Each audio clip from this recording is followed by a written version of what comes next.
This is my circuit and it connects my computer's port to the car remote controller.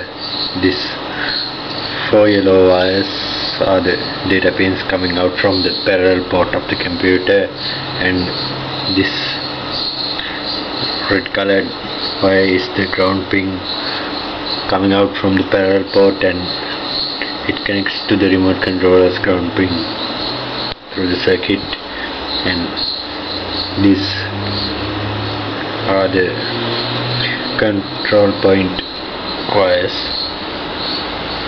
so I can control my car using my keyboard. So and left and right,